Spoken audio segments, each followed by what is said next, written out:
오늘 부활의 의미라는 제목으로 같이 말씀을 나누겠습니다. 부활의 의미. 로마서 4장 25절 한 절 우리 같이 한 목소리로 봉독하고요. 말씀을 나누겠습니다. 로마서 4장 25절. 예수는 우리가 범죄한 것 때문에 내줌이 되고 또한 우리를 의롭다 하시기 위하여 살아나셨느니라. 아멘. 예수님께서는 우리를 대신하여서 십자가에 못 박혀 죽으셨습니다. 이 사실이 성도에게 있어서는 가장 중요하고요. 또한 우리가 가장 많이 묵상하는 그러한 지점이죠. 그리고 그에 이어지는 이 부활도 성경을 하나님의 말씀으로 믿는 크리스천들이 다들 중요하다라고 말을 하고요. 혹여나 이 부활이 실제로 일어난 사건인가 아닌가 그것이 논쟁이 일어나게 되면 단호하게 실제로 일어난 일이라고 말을 합니다. 자, 그런데요, 여러분. 이 그리스도의 부활이 실제로 일어난 사건임을 목 놓아 부르짖는 것을 넘어서 이 주님의 부활이 여러분의 신앙에 어떠한 의미를 부여하고 있습니까? 정말 주님의 부활하심이 주님의 죽으신 만큼 중요하게 여겨지십니까? 사실 대부분의 부활을 인정하는 크리스천에게 그리스도의 부활은 실제적인 영향을 미치지 못할 때가 참 많습니다. 물론 놀라운 기적이고 중요하다는 사실을 알고 인정하지만 실제적으로 직접적으로 무슨 의미가 있는지를 물으면 별로 확신이 없는 경우가 참 많죠. 그런 현실에도 불구하고 그리스도의 부활은 우리 신앙에 있어서 가장 중요한 핵심이고요. 성경은 이를 매우 강조하고 있음을 알 수 있습니다. 실제로 초대교회 교부들의 설교를 보면요. 부활이 그 설교의 핵심이었던 것을 우리가 볼 수 있죠. 그러나 어느 순간 그 중요성과 무게는 점점 더 옅어져 갔던 것이고요. 다들 입으로는 중요하다라고 말을 하지만 실제로는 사실 그렇게 중요하게 여겨지지를 않고 또 잘 알지도 못하는 것이 실제 상황이 되어 버린 것입니다. 오늘은 바로 이런 상황에 놓여 있는 그리스도의 부활에 대해서 좀 살펴보려고 하는데요. 말씀을 통해서 그 중요성을 좀 다시 깨닫고 우리 신앙 고백에서 정말로 귀한 자리, 부활이 정말로 그 귀한 자리를 다시 회복할 수 있기를 바랍니다. 그래서 먼저 이 전체 구속사에서 주님이 부활하신 것의 의미가 무엇인지를 좀 살펴보려고 하는데요. 조금 전에 읽은 본문 제가 다시 한번 읽고 나누도록 하겠습니다. 로마서 4장 25절. 예수는 우리가 범죄한 것 때문에 내줌이 되고 또한 우리를 의롭다 하시기 위하여 살아나셨느니라. 바울은 우리가 지난주에 살펴본 이 십자가의 죽으심을 우리가 범죄한 것 때문에 내어주신 것이다라고 간단히 설명하고 있습니다. 그렇죠? 우리의 죄 때문에 십자가에 대신 달리셔서 형벌을 받으신 것에 대해서 말씀을 하시는 겁니다. 그리고 이어서 그와 같은 무게로 병행적으로 하시는 말씀이 이어지는 말씀. 우리를 의롭다 하시기 위하여 살아나셨느니라. 이죠.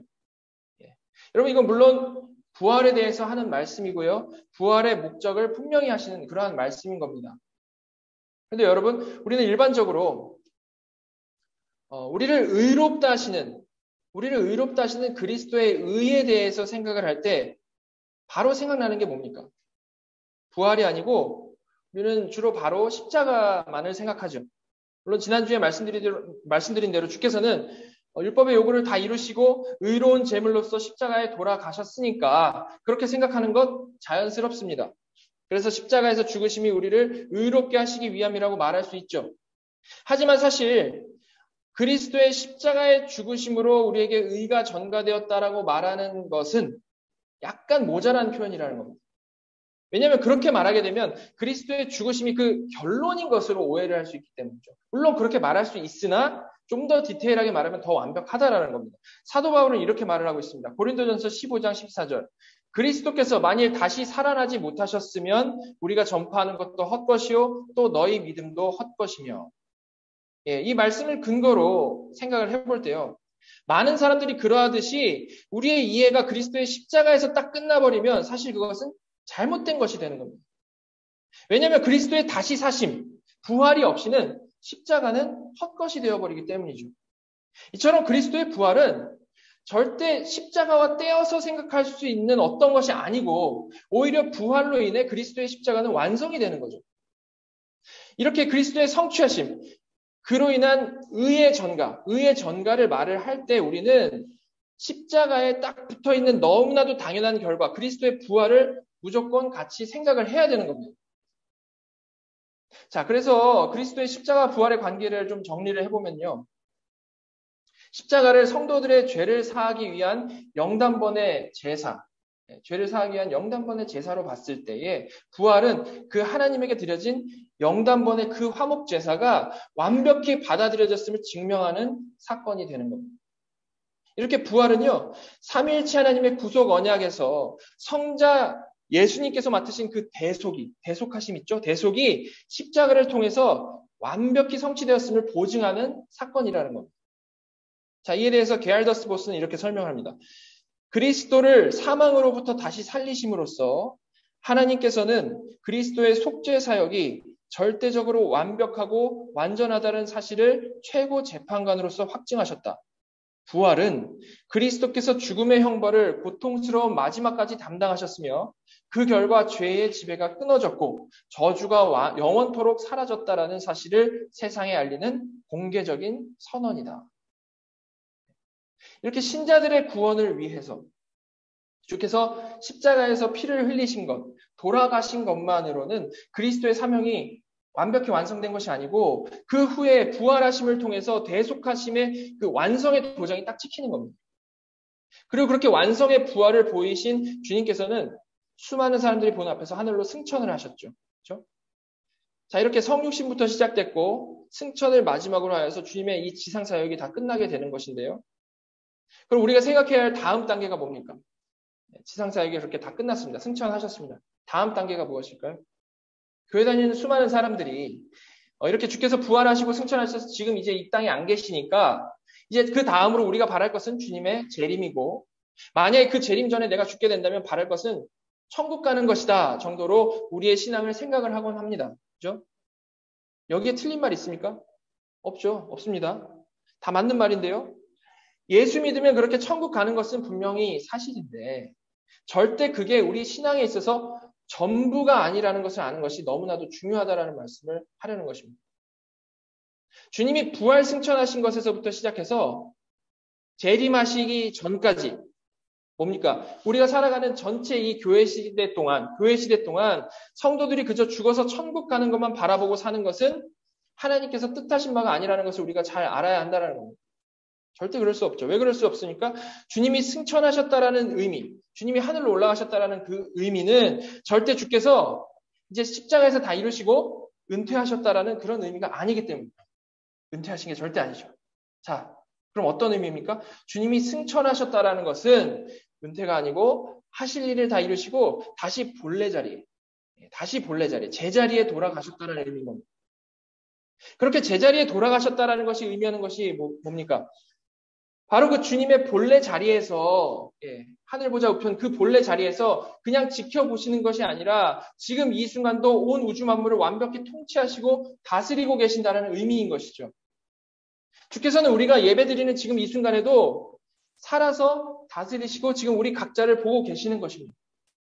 그리고 그뿐만이 아니고 그리스도의 영이신 성령님께서는 평생 동안 성도 각자를 인도하시고 하나님의 자녀답게 성화되어져 가도록 다듬어 가시는 것이죠. 그러니까 주님이 살아계시다라는 것은요. 승천하신 주님께서 재림하실 때까지 마치 비행기 타고 그냥 멀리 떠나가 버린 사람처럼 그래서 우리가 근근히 그냥 안부만 전하는 그 정도의 그런 기도를 하면서 아주 희미하게 그냥 주님이 어딘가는 살아계시겠지라는 그런 생각을 가지고 하는 것이 절대 아니고요. 지금 본래 주님 자리에 보좌 우편에 앉으셔서 정말 완벽하게 통치하고 계시고 심지어 성령님은 각 사람 안에 내주하시면서 그 뜻하신 대로 이끌어 가신다라는 의미가 되는 겁니다. 너무 역동적이고 강렬한 거죠. 살아계신 하나님. 때때로 사람들은 성경 보면서 2000년 전에 이 땅에서 공생애를 주님께서 사실 때는 우리 눈앞에 보이셨으니까 참 좋았겠다라는 생각을 하면서 동시에 지금은 안 보이시니까 참 아쉽다라는 생각을 하곤 합니다. 그러나 그게 아니죠. 사실 지금 시대에 사는 성도가 예수님의 제자들이 살던 그때보다 훨씬 더 좋은 겁니다. 왜 그렇습니까? 그때는 주님께서 육신으로 한 지역에 머무르셨지만 주무실 때도 있었지만 지금은 우리가 잘 때나 깰 때나 늘 함께 하시고 늘 우리와 동행하시면서 인도하시면서 가르치시기 때문인 것이죠. 그리고 그때는 아직 시작이어서 말씀에 대한 깊은 이해도 좀 갖기 힘들었지만 지금은 조금만 노력하면 정말 지난 2000년 동안 쌓여있는 귀한 지혜와 지식들을 쉽게 우리가 접할 수가 있습니다. 여러분, 우리가 얼마나 지금 복된 시대를 살아가고 있습니까? 그죠? 우리가 이런 사실을 좀 더 온전히 이해하고 좀 더 적극적으로 하나님을 찾고 하나님과 깊은 교제 가운데 살 수 있으면 정말 좋겠습니다. 다 주셨는데 누리지 못하고 있다는 게 얼마나 안타까운 현실입니다. 그냥 사상적으로만 알고 마는 게 아니고 전인으로 하나님을 알아가고 하나님과 정말 동행함이 생생해질 수 있기를 소원합니다. 자, 이렇게 지금까지 죽으시고 부활하시고 승천하시고 지금 다스리고 계시며 장차 재림하실 주님의 그 타임라인에 따라서 우리가 좀 생각을 해봤고요. 특별히 주님의 부활의 중요성과 그 의미에 대해서 생각을 해봤습니다. 이제는 정말 그렇게 완벽히 이루시고 통치하시는 하나님을 우리가 전인으로 알고 동행하기 위해서 이 하나님께서 이루신 일이 성도 각자에게 어떤 의미를 주는지를 좀 더 구체적으로 생각을 해보겠습니다. 자, 이를 제대로 이해하기 위해서 무엇보다도 우리는 그리스도와의 연합, Union with Christ, 그리스도와의 연합의 교리에 대해서 잘 생각을 해봐야 됩니다. 왜냐하면 지금 살펴본 이 그리스도께서 이루신 사역의 이 십자가와 부활이 신자와 이렇게 관련이 되는 건요. 그냥 어떤 그냥 진공 상태에서 그렇게 관련이 되는 게 아니고 그리스도와 연합이라는 정확한 그 관계 안에서 관련이 되는 것이기 때문에 그렇습니다. 자, 먼저 그럼 이 그리스도와의 연합이 무엇인지에 대해서 웨스트민스터 대요리 문답을 통해서 확인해 보겠습니다. 66번인데요. 선택된 자가 그리스도와 함께 가지는 연합이란 무엇인가? 선택된 자가 그리스도와 함께 가지는 연합은 하나님의 은혜의 역사로서 이로 말미암아 그들이 영적으로 그리고 신비적으로 그러나 참으로 그리고 나눌 수 없이 그들의 머리와 남편이신 그리스도에게 결합되는 것이다. 이는 그들의 유효한 부르심에서 이루어진다. 여기 설명된 대로 그리스도와의 연합은 그냥 상징적으로 그렇다라는 것이 절대 아닙니다. 상징적인 말이 아니라는 거죠. 이 연합은 설명된 대로 보면 영적으로, 신비적으로, 참으로 그리고 나눌 수 없이 그리스도에게 결합되는 것을 말을 하는 겁니다. 말이 그렇다는 게 아니라 진짜 결합이라는 거죠. 그죠? 언제 이 일이 일어난다라고 근데 합니까? 유효한 부르심의 때에. 그게 뭐죠? 다시 말해서 거듭남, 중생의 때에 그 일이 일어나게 된다라는 겁니다. 중생 받을 때. 이렇게 성도는 하나님의 은혜로 거듭나게 될 때에 이거를 내가 의식하든지 의식하지 못하든지 상관없이 영적으로 그리고 실제적으로 그리스도와 연합하게 되는 건데요. 이렇게 연합한 자들로서 성도의 삶은 어떻겠습니까? 이전과는 절대 같을 수가 없죠. 절대 같을 수가 없죠. 그리스도와 참으로 연합되었다라고 했는데 절대 이전과 같을 수는 없는 겁니다. 우리는 당연히 변화될 수밖에 없다라는 겁니다. 능력의 하나님이 그 능력으로 연합된 우리를 변화시키신다라는 겁니다. 절대 변화가 있음을 부정하지 마시기 바랍니다. 하나님께서는 지금도 이 순간도 여러분을 변화시키고 계십니다. 거듭난 성도라는.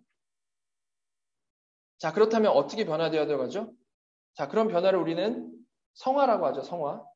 이 성화는 그리스도와 연합되었다라는 관점, 그리스도와 연합되었다라는 그 관점에서 볼 때 점점 연합되어진 그리스도와 같은 모습으로 변화되어져 가는 겁니다. 머리에 붙은 지체로서 그리스도와 같은 모습으로 변화되어져 가는 겁니다.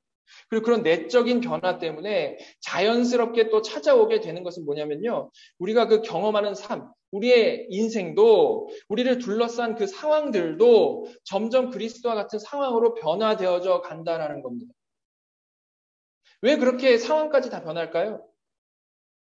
그리스도와 연합은 영적으로 그리스도 안에 있는 것이라고 했는데요. 영적으로 그리스도 안에 있는 것이라고 했는데요. 그렇게 우리가 그리스도 안에서 변화되어서 점점 그 그리스도의 그 거룩하심을 세상 가운데 드러내게 되면, 다시 말해서 점점 그리스도의 향기를 세상 가운데 내게 되면 어제나 오늘이나 변함없이 악한 이 세상은 그에 대하여 2000년 전과 똑같은 반응을 우리에게 보일 수밖에 없기 때문인 겁니다. 2000년 전과 똑같은 상황이라는 거죠. 똑같은 반응 뭡니까? 그것은 바로 핍박인 것이죠. 핍박입니다. 그로 인해 성도는 십자가의 길을 걷게 된다는 연합되었기 때문에. 이렇게 그리스도와 연합된 자에게는 결국 그리스도와 같은 고난이 나타날 수밖에 없고 그것이 당연한 수순이라는 거죠. 그래서 주님은 이렇게 말씀하시죠. 요한복음 16장 33절입니다. 이것을 너희에게 이르는 것은 너희로 내 안에서 평안을 누리게 하려 함이라. 세상에서는 너희가 환난을 당하나 담대하라. 내가 세상을 이기었노라. 아멘. 그리스도께서 제자들에게 세상에서는 너희가 환난을 당한다라고 단정적으로 말씀하십니다. 왜 그렇겠습니까? 그 이유는 그들이 그리고 그 후에 모든 거듭난 자들이 그리스도와 연합되었기 때문이죠. 실제적인 연합. 빛이 어둠 가운데 오면 어둠이 이를 견디지 못하고 핍박하는 것 당연한 거란 말입니다. 본래 우리에게는 빛이 없죠. 그렇지만 그리스도와 연합하면 그 빛이 있습니다. 고난이 있을 수밖에 없다라는 거예요. 그래서 우리가 전에 마태복음 시작하면서 팔복을 살펴봤을 때요. 그 팔복의 내용이 무엇이었습니까? 8가지 복된 그 팔복의 내용이 무엇이었습니까? 그런 고난 중에 살아가는 성도에게 생기게 되는 마음 상태죠. 그죠? 심령의 가난함, 애통함, 의에 줄이고 목마름. 다 고난 가운데 생기는 성도의 마음인 겁니다. 그게 복되다라는 거죠. 예수님의 관점에서. 여러분 그리스도와 연합되었다면 너무나도 당연한 모습이 이런 모습인 건데요. 우리가 예수 믿는다면서도 이런 마음 상태, 이런 모습과 전혀 상관이 없다면 무엇일까요? 둘 중 하나겠죠. 믿음이 없어서 사실은 그리스도와 연합되지를 않았는데 그냥 스스로 믿음이 있다고 생각하고 스스로 연합됐다라고 그냥 스스로 생각을 하는 거죠. 그렇던지 아니면 분명히 믿음으로 연합된 성도이기는 한데 삶 가운데에 너무나도 많은 타협이 있기 때문에 세상이 우리를 못 알아보는 겁니다. 숨어 있는 거죠. 그냥 땅 속에. 둘 다 문제고 둘 다 이 시대에 너무나도 많은 교회 다니는 사람들의 모습입니다. 여러분 우리는 이에 대해서 정말 진지하게 생각하고 회개하면서 은혜를 구해야 하는 겁니다. 물론 그렇게 그리스도와 연합한 성도의 인생에 고난, 환난만 있다라는 말은 절대 아닙니다. 그리스도와 연합되면 당연히 고난당하는 거, 환난당하는 거 포함하지만 그런 환난만으로 끝나는 것이 아니고 그 환난 중에도 그리스도께서 주시는 마음, 뭐라고 말씀하셨습니까? 내 안에서 평안을 누리게 하려 합니다. 평안함이 있는 거죠. 막 자극이 오는데 평안해. 이상한 존재들이죠. 그리고 원어나 영어로 보면 담대하라라고 말씀하시기 전에 그러나가 있어요. 그러나가 있는데요. 이것은 그리스도와 연합된 존재들로서 성도는 세상에서 환난을 당할 수밖에 없지만 이거 기정사실이지만 그러나라고 말하는 겁니다. 그러나 뭐라고 말씀하십니까? 그러나 그럼에도 불구하고 담대하라라고 말씀하십니다. 담대하라. 그리고 그 이유를 분명히 말씀해 주시는데요. 그 이유는 바로 주님이 세상을 이기셨기 때문이다 라고 말씀하고 있습니다. 여러분 주께서 말씀하신 바로 이 이유, 주님께서 세상을 이기셨다라는 바로 이 이유 때문에 믿음으로 그와 연합한 모든 성도는 환난 가운데에서도 평안할 수도 있고 담대할 수도 있는 거예요. 바로 이 이유 때문에. 여러분 그런데요, 이 주님이 세상을 이기셨다라는 이 사실이 이유가 된다라는 것의 그 의미를 우리가 잘 이해하는 것, 묵상하는 건 너무나도 중요합니다. 왜 그럴까요? 만약에 주께서 지금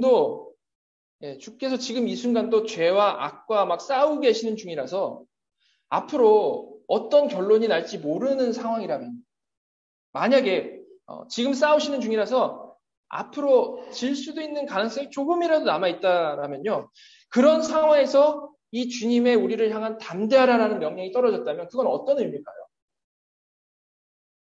어렵지만 그래도 참고 끝까지 담대하기 위해서 애써라. 화이팅! 이거죠. 그죠? 내가 열심히 싸우고 있으니 그래도 좀 힘 좀 내라. 이런 거 아니겠습니까? 그죠? 너희 대장인 나도 싸우고 있으니까 너희도 열심히 싸워야 되지 않겠니? 이 정도의 맥락일 겁니다. 그죠? 그러나 주님 말씀대로 주께서는요, 어떠셨습니까? 세상을 이기셨습니다. 이미 끝난 싸움이라는 거죠. 이미 끝난 싸움. 자, 그렇다면 이 담대하라는 명령 어떤 의미겠습니까? 너무나도 당연한 것, 누리라는 의미죠. 그죠? 내가 다 이겼으니까 내 안에 있는 너희는 그냥 평안하고 그냥 담대하면 되는 거다. 누리면서 살아라. 이런 말이겠죠. 그죠? 깨닫지 못하는 자들에게 너희 왜 그러고 있냐? 이미 싸움 끝났는데 라고 분명히 말씀을 하신 것이라는 말입니다. 바로 이렇게 주께서 세상을 이기셨기 때문에 그 결과를 알고 그것은 이미 그냥 정해진 것이기 때문에 그 안에 있는 우리는 마음 놓고 평안할 수도 있고 담대할 수도 있고 자유할 수도 있는 겁니다.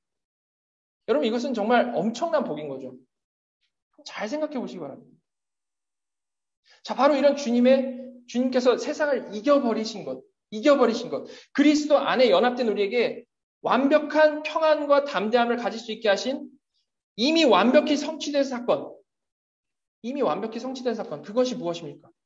그것이 바로 십자가의 죽으심과 부활이라는 겁니다. 이렇게 성도가 그리스도와 연합되었다라는 말은요.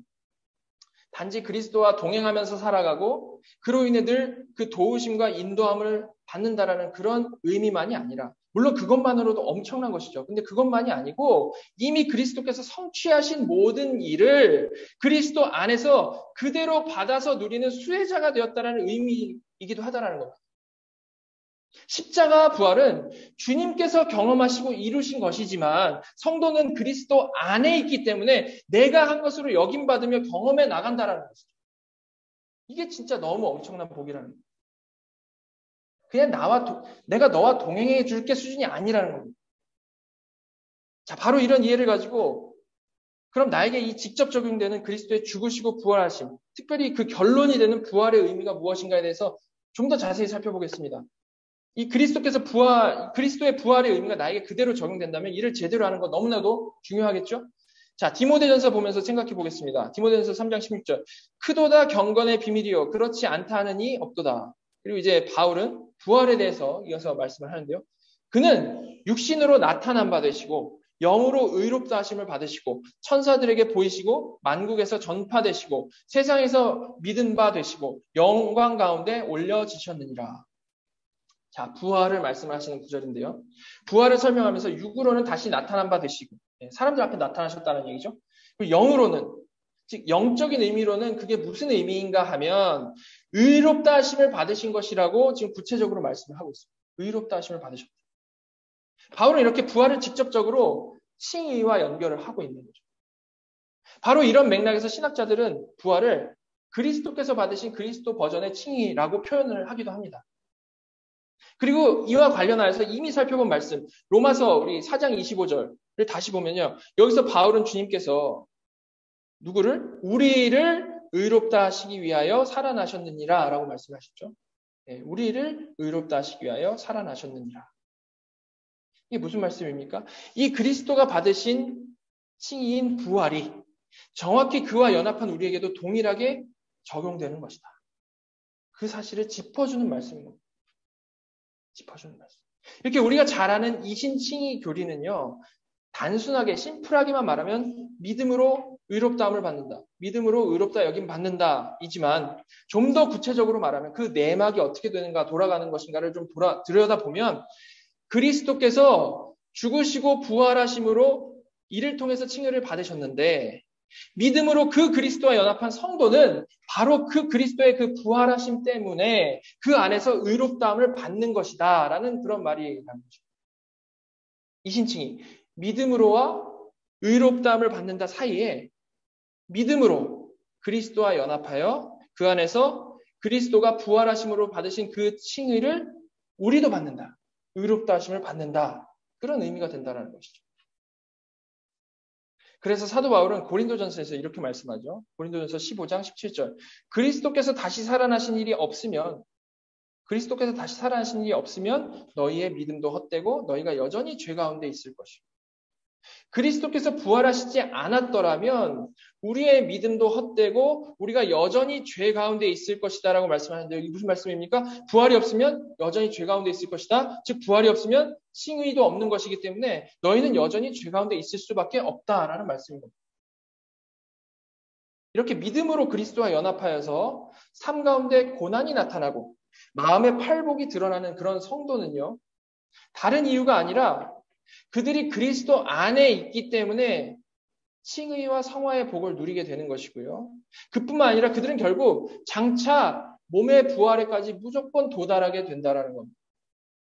이렇게 그리스도께서 실제로 다 겪으셨고 다 이루셨기 때문에 우리는 그 구원 열차 안에서 예수님, 우리 어렸을 때 많이 노래 불렀죠. 그 구원 열차 안에서 고난부터 부활까지, 그리스도와 가신 길을 무조건 따라가게 된다는, 쭉 미끄러져 가는 겁니다. 이렇게 성도는 우리 예수를 따라서 삽시다 라는 그 구호를 외치기 전에, 그런 구호를 외치기 전에 이미 오직 그리스도와 연합한 자들만 경험할 수 있는 그런 마음 상태를 갖게 되는 것이고요. 그에 더하여 하나님의 그 세밀하신 인도하심 가운데에서 점점 예수를 따라 사라질 수밖에 없는 존재가 되어져 가는 겁니다. 그 연합의 의미가 너무나도 귀하죠. 여러분, 우리가 믿음으로 그리스도 안에 있다라는 것, 그래서 그 안에서 역동적이고 실제적으로 구원을 누리면서 살아가는 것, 이 모든 것을 우리가 하나하나 묵상을 해볼 때에 정말 우리에게 은혜가 넘치지 않을 수가 없습니다. 무엇보다도 정말 은혜가 되는 부분이 뭐냐면요. 늘 우리가 예수 믿고도 여전히 죄 짓는 나 자신을 보면서 참 안타까울 때가 너무 많죠. 그죠? 그때마다 우리가 더 강하게 느끼는 은혜입니다. 왜 죄 지었을 때, 쓰러졌을 때 그런 은혜를 더 강하게 느낄까요? 왜냐하면 하나님이 우리에게 주시는 구원은요, 내가 삶 가운데에서 그렇게 엄청난 요동을 치고 정말 난리를 쳐도 이를 다 덮어버리시는 은혜이기 때문에 그렇습니다. 2000년 전에 이미 역사적으로 일어난 사건, 십자가와 부활이 실제로 있었고요. 그로 인해 주께서는 공생의 사명을 다 이루셨는데요. 2000년 전에 그냥 거기에 그 엄청난 일이 다 성취되어 있는데, 신화가 아니고 실제 우리가 살아가는 시간 속에서 다 이루어진 역사가 거기에 있는데, 2000년 전에 실제로 거기에 있는데, 하나님의 우리를 구원하시는 방법은 우리에게 무언가를 요구하시는 방법이 아니고 믿음을 주신 다음에, 다시 말해서 나만 믿어라고 하신 다음에 주권적으로 그 이미 다 이루어버리신 예수 안으로 집어넣어버리시는 방법이라는 거예요. 그래서 우리가 정말 죄를 짓고 쓰러져도 그 예수 안에 살면서도 여전히 요동치고 난리를 쳐도 거기서 절대 튕겨나가지지를 않는다라는 거죠. 뭐 잘한 거 하나도 없는데 우리는 그냥 그 엄청난 결과를 이런 식으로 받게 된다라는 겁니다. 정말 이게 다행인 것이고 정말로 이게 할렐루야인 것이죠. 여러분, 정말 이런 은혜가 어디 있습니까? 그렇지 않습니까? 우리가 세상에서 배우고 경험하는 것이 뭡니까? 언제나 내가 무언가를 노력해서 그 노력에 합당한 대가로 무언가를 얻는 겁니다. 그죠? 이거 너무나도 이 세상에서 당연한 거죠. 그런데요, 하나님은 그의 백성에게 뭘 이렇게 요구하시는 것이 아니고 그냥 나만 믿어라 하시고 그의 백성을 그냥 방주 안에 그냥 넣어버리신 다음에 밖에서 문을 닫아버리신다는 거예요. 그런데 그렇게 방주 안에 은혜로 들어간 자가 이제 방주 안에 들어왔습니다. 고개를 돌려서 그 안에 무엇이 있는지를 쫙 살펴보니까 거기가 알고 보니까 엄청난 보물선이라는 거죠. 무슨 말입니까? 어떤 보물이 들어있습니까? 이미 그리스도께서 얼마 전도 아니고 심지어 2000년 전에 완전히 끝내버리신 십자가 부활이라는 결론이 거기 들어있다는 거예요. 난 아직 인생이 더 많이 남았는데 앞으로 잘할지 못할지도 모르고 정말 지금까지 봤을 때는 솔직히 여기서 더 죄만 짓고 죽을 것 같은데 그와 전혀 상관없이 우리 인생의 결론이 이미 나한테 적용이 되어져 버렸다는 거죠. 엄청난 겁니다, 여러분. 따라서 거듭난 성도의 심정은 우리 대장께서 그 죄와 싸운 결과가 과연 어떠할지 그 결과만을 그냥 초조하게 기다리는 쫄병의 심정이 아니고 이미 2000년 전에 완승한 군대에 얼떨결에 들어가 버린 심정이라는 거예요. 이렇게 성도는요, 방주 밖에서 그 십자가 부활을 바라보면서 나에게 저것만 있으면 참 좋겠는데 라고 그냥 마냥 아쉬워하는 그런 자들이 아니고요. 그게 믿음이 아니고요. 그냥 어느 날 나에게 주신 그 믿음으로 방주 안에 훅 들어가 버렸고 그 안에서 미리 준비된 이미 받은 보물, 이미 받은 전리품이 무엇인지를 하나하나 살펴보니까 거기에는 이미 다 이루신 구원이 아주 그냥 꽉꽉 차 있었다는 거죠. 남은 평생 동안 그 보물을 발견해 나가는 자들이라는 겁니다. 이미 받은 그 보물이 이렇게 엄청나구나라는 것을 남은 평생 동안 우리는 누려간다라는 것이죠. 여러분, 우리가 이 사실을 정말 깊이 묵상하고 이해하면 이해할수록 우리는 살아가면서 죄 짓고 넘어질 때 이전과 반응이 달라질 수밖에 없습니다. 어떻게 달라집니까? 전에는요, 죄 지을 때마다 하나님이 두렵고, 하나님이 무섭고, 아니면 죄 짓고 나니까 하나님 앞에 좀 뻘쭘하고 서먹서먹해서 하나님으로부터 점점 멀어졌습니다. 그죠? 근데 이제는요, 이미 모든 게 완성된 방주 안에 나는 들어와 버렸다.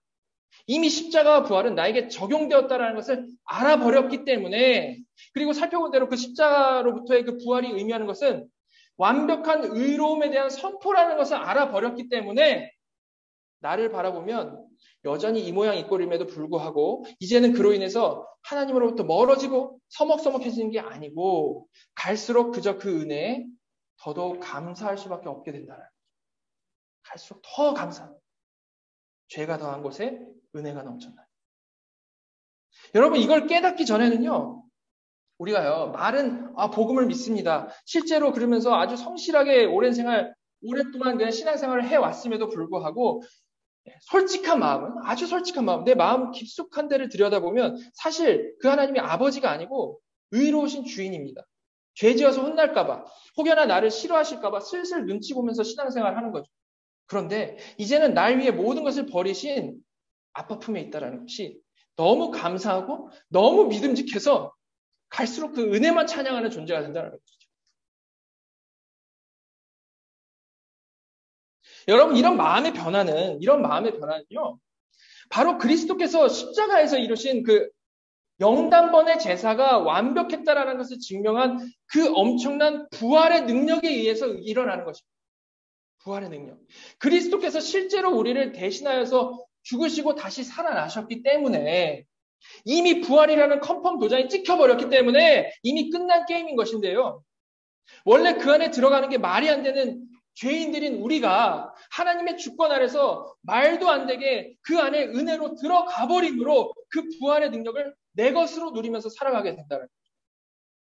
전에는 정말 사망 권세에 눌려서 늘 어떻습니까? 수고와 무거운 짐진 자들의 모습으로 살았는데 이제는 부활의 생명으로 정말로 소생되어서 영이 살아나서 기쁨과 감사와 찬양이 넘치는 인생이 되었다라는 거예요.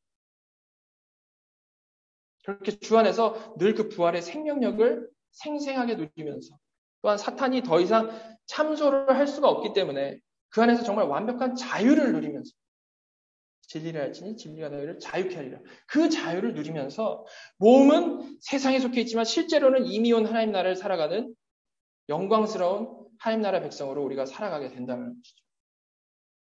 그러니까 당연히 거듭난 성도는 모든 삶에 하나님께 영광 돌리는 삶일 수밖에 없는 겁니다. 처음부터 끝까지 은혜, 처음부터 끝까지 하나님께만 영광인 것이죠. 여러분, 이런 십자가와 부활의 의미, 복음의 감격을 가지고 우리가 살아야 되는 것입니다. 이게 우리의 에너지입니다. 이게 우리의 원동력입니다. 여러분, 이런 마음을 가지고 같이 우리 로마서 8장 1절 2절을 한번 큰 소리로 읽어봤으면 좋겠습니다. 같이 봉독하도록 하겠습니다. 로마서 8장 1절과 2절 시작. 그러므로 이제 그리스도 예수 안에 있는 자에게는 결코 정죄함이 없나니 이는 그리스도 예수 안에 있는 생명의 성령의 법이 죄와 사망의 법에서 너를 해방하였으리라. 아멘. 여러분, 정말 여기 계신 모두가요, 정말 믿음으로 예수 안에서 그 엄청난 부활의 생명력과 그 능력과 그 자유함을 늘 맛보는, 정말 그 복음 때문에 기쁨과 감사, 찬양으로 가득한 인생이 다 되시기를 정말 간절히 소망합니다. 같이 기도하겠습니다. 하나님, 죄인인 저희들, 이제 조금 변했다 싶다가도 또 어이없게 무너지는 모습을 드러내는 저희들, 성령님께서 더 깊게 보여주실 때마다 마음의 부패함에 정말 깜짝 놀라는 저희들, 이렇게 하나님의 열심으로 변해가지만 늘 부족하고 늘 회개할 게 많은 부분이 저희들의 모습입니다. 그러나 하나님, 그런 약한 저희를 변화시켜서 그 자라난 의로움으로 구원하시는 것이 아니라 십자가와 부활로 완성하신 그 의를 덧입혀 주셔서 은혜로 구원 얻게 하여 주심에 감사드립니다.